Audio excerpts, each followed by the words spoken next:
ನನ್ನ ಹೆಸರು ವಿನಯ್ ಅಂತ. ನಾವಿಲ್ಲಿ ಬೆಂಗಳೂರಲ್ಲಿದ್ದೇವೆ. ನಮಗೆ ಇದು ಲೀಸಲ್ಲಿದ್ದೀವಿ. ನಮಗೊಂದು ಮನೆ ಮಾಡ್ಕೋಬೇಕಂತೇಳಿ ತುಂಬ ಆಸೆ ಇತ್ತು.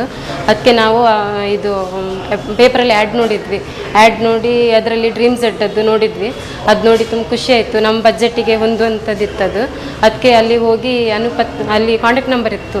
ಕಾಂಟ್ಯಾಕ್ಟ್ ನಂಬರ್ಗೆ ಫೋನ್ ಮಾಡಿ ಮತ್ತು ಅಲ್ಲಿಗೆ ಆಫೀಸ್ಗೆ ಹೋದ್ವಿ. ಆಫೀಸ್ಗೆ ಹೋದಾಗ ಅಲ್ಲಿ ಅನೂಪ್ ಅಂತ ಒಬ್ಬರಿದ್ದರು. ಅವ್ರ ಹತ್ರ ಮಾತಾಡಿ ಇದು ಮಾಡಿದಾಗ ನಮಗೆ ಅದು ಖುಷಿ ಆಯ್ತು. ನಮ್ಮ ಬಜೆಟ್ಟಿಗೆ ಹೋಲುವ ಥರನೇ ಇತ್ತದು. ಮತ್ತು ನಾವೆಲ್ಲ ದುಡ್ಡೆಲ್ಲ ಕೊಟ್ಟು ಫಸ್ಟಿಗೆ ಸ್ವಲ್ಪ ಕೊಟ್ವಿ ದುಡ್ಡು ನೋಡುವ ಅಂಥೇಳಿ. ಮತ್ತು ನೋಡಿದರೆ ನಮ್ಗೆ ಖುಷಿನೇ ಆಯಿತು. ಸ್ಟಾರ್ಟಿಂಗ್ ತುಂಬ ಹೆದರಿದ್ವಿ. ಬೇರೆ ಕಡೆಯಿಂದ ಬಂದು ಯಾವ ಥರ ಏನು ಹಂಗೆ ಅಂತೆಲ್ಲ ತುಂಬ ಹೆದರಿದ್ವಿ. ಮನೇಲಿ ಊರಲ್ಲಿ ಸಹ ಎಲ್ಲ ಅಂದರು, ಇದು ಬೆಂಗಳೂರಲ್ಲ ಏನು ಹಂಗೆ ಅಂತೆಲ್ಲ ಹೇಳಿದರು. ಮತ್ತು ನೋಡಿದರೆ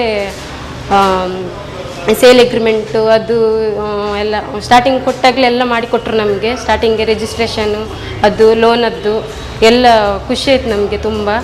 ಹಾಗೆ ಈಗ ಅಪಾರ್ಟ್ಮೆಂಟ್ ಈಗ ಆಗ್ತಾಯಿದೆ, ಕೆಲಸ ಆಗ್ತಿದೆ. ಈಗ ಮುಕ್ಕಾಲ್ವಸೆ ಆಗಿದೆ. ಈಗ ನಮ್ಮದು ಕನಸು ನನಸಾಗ್ತಾ ಇದೆ. ಹಾಗೆ ತುಂಬ ಖುಷಿ ಆಗ್ತಿದೆ ನಮಗೆ.